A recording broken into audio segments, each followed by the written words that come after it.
رسول اللہ صلی اللہ علیہ وسلم میدان عرفات سے واپس ہوئے۔ جب گھاٹی میں پہنچے تو آپ اتر گئے۔ آپ نے پہلے پیشاب کیا، پھر وضو کیا اور خوب اچھی طرح نہیں کیا۔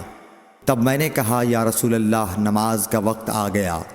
آپ صلی اللہ علیہ وسلم نے فرمایا نماز آگے ہے، یعنی مزدلفہ چل کر پڑھیں گے۔